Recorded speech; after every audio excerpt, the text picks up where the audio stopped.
Bienvenidos al curso de Cimentaciones, clase 9. Hoy presentamos la segunda parte de esta introducción a la dinámica de cimentaciones. Analizaremos algunos contenidos referidos a dinámica de suelos y posteriormente cimentaciones para máquinas. Dinámica de suelos. Uno de los principales parámetros a determinar es el módulo dinámico. Nos referimos aquí a módulo de corte o módulo de compresión, que si recordamos la teoría de elasticidad están vinculados a través de la ecuación que tenemos presentado allí, que relaciona el eje y mu, coeficiente de Poisson.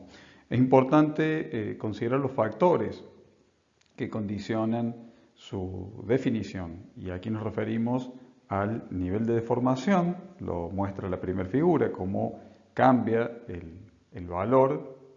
En general vemos allí una reducción a medida que se incrementa el nivel de deformación de trabajo, la frecuencia, el número de ciclos de carga dinámica y su magnitud. Bueno, en la segunda figura podemos ver un ciclo allí con un denominado loop que se conforma al efectuar la carga dinámica. ¿Cómo vamos a medir cómo vamos a llegar a determinar este parámetro? Bueno, disponemos de ensayos y mencionamos aquí algunos de ellos. En el caso del laboratorio tenemos la columna resonante, o ensayo de corte cíclico o ensayo de compresión triaxial cíclica. También tenemos ensayo de campo, como la medición de propagación de ondas a través de, por ejemplo, un cross-hole. Estos vinculan la velocidad de propagación de onda en el medio con los módulos a través de ecuaciones. Es importante considerar el nivel de deformación en el que vayamos a trabajar, que necesitamos trabajar, porque de alguna manera condiciona el tipo de ensayo más apropiado para nuestra medición. Licuación. En geotecnia la asociamos a una pérdida repentina de la capacidad de carga del suelo, producto del incremento en la presión de agua en los poros. Los factores que activan este fenómeno generalmente son los que tenemos indicados allí en nuestra lista. Es necesario una carga dinámica para que esa presión de poros se eleve. Esa carga dinámica habitualmente la consideramos producto de un sismo. El suelo debe estar saturado. Esa saturación nos referimos habitualmente a la presencia de agua subterránea o nivel freático. En cuanto a tipo de suelo, tiene lugar en arenas y limos, en estado suelto o medianamente suelto y con un drenaje pobre. Todos esos son factores que afectan el fenómeno. Y en cuanto a la presión de confinamiento, también es uno de los factores que condiciona. En general es mayor el riesgo a cuanto menor presión de confinamiento tenemos. La definición de licuación la tenemos allí en esa ecuación, como a partir de incremento en la presión de agua en poros, la presión de poro tiende a la presión total, y eso provoca la anulación del factor y por lo tanto la tendencia a cero de la resistencia al corte. Es fundamental evaluar el riesgo de licuación en cualquier proyecto y a través del factor de seguridad, la licuación, producto de ese cociente entre lo que es la resistencia al corte límite cíclica y la resistencia cíclica inducida. Ese cociente nos brindará el factor de seguridad del suelo en el lugar. Hay diferentes procedimientos para llevar adelante, algunos simplificados, otros con mayor nivel de complejidad, que en general se especifican en manuales y reglamentaciones. Cimentaciones para máquinas.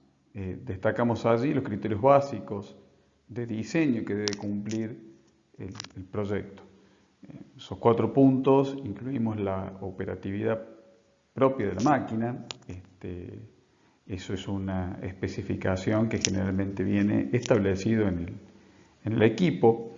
Efectos sobre maquinarias próximas. Es importante a su vez que la vibración generada por la máquina que estamos instalando no provoque perjuicios en otras maquinarias, en otras estructuras y sobre personas que estén en la proximidad. Es decir, todos esos efectos sobre estructuras, maquinarias y personas deben ser considerados, además de la operatividad propia de la máquina. Tenemos allí las formas, modos en que la maquinaria va a vibrar junto con su cimiento. Tenemos, por lo tanto, 3 posibilidades de desplazamiento que las vemos allí a través de las P en sus 3 direcciones, X y Z, y también 3 posibilidades de rotación. ¿Sí? 3 posibilidades de rotación a la rotación en sentido vertical, lo que tenemos indicado allí como MZ, es lo que, tomando como eje el vertical, Z es lo que habitualmente se denomina rotación torsional. Bueno, un aspecto de diseño importante es la relación entre la frecuencia de operación de la máquina y la frecuencia natural del sistema. Tengamos en cuenta que esto es un sistema dinámico y por lo tanto tendrá asociado una frecuencia natural propia. De esa relación estamos siempre buscando alejarnos de lo que denominamos resonancia. Por lo tanto tenemos allí marcada una zona de riesgo de la cual siempre debemos alejarnos, tanto como se ha especificado en cada proyecto, pero en principio sabemos que vamos a tener que alejarnos del valor unitario, ¿sí? Que es el que provoca la resonancia. Nosotros vamos a limitar el análisis a una sola forma o modo de vibrar y corresponde a una carga oscilante con desplazamiento vertical. Vemos allí el mismo bloque donde indicamos con qué modo vamos a trabajar, que es el de los desplazamientos verticales. El resto se basa en los principios similares a lo que nosotros describimos aquí y podrá consultarse en la bibliografía de referencia. Entonces, tenemos ya la adopción de ese solo modo y por lo tanto nuestro modelo se constituye, como tenemos en la figura, mediante nuestra máquina, bloque, suelo y la acción, la carga dinámica del tipo oscilante y vertical. Como filosofía de diseño tenemos 2 puntos fundamentales, entonces que la frecuencia natural del sistema difiere de un determinado porcentaje de la frecuencia de excitación y la amplitud de vibración, la amplitud generada por la vibración, por la oscilación dinámica, deberá ser inferior a la especificada como máxima admisible. Por supuesto que también se verifican las condiciones estáticas que también cumplan con los requisitos admisibles. Llegamos finalmente a los procedimientos de diseño. Aquí presentamos 2. Método de resorte equivalente, que se basa en el modelo de un grado de libertad libre de amortiguamiento que planteamos cuando analizamos en nuestra primera parte los modelos dinámicos sencillos. Aquí definiremos la constante del resorte a partir de las condiciones del suelo de apoyo y la masa que incluye al cimiento y a la máquina.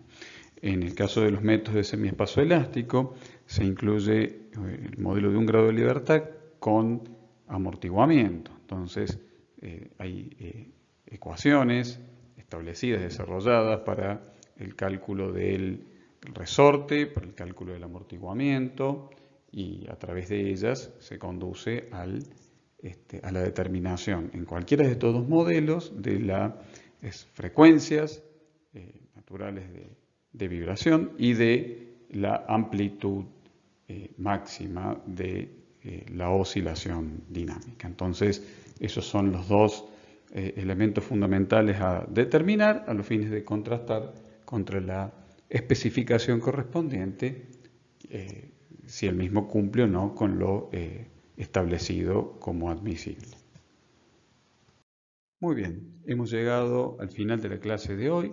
Recordemos el carácter introductorio al tema de la misma y por lo tanto es necesario completar el estudio con la bibliografía de referencia. Muchas gracias y nos encontraremos próximamente en una nueva clase.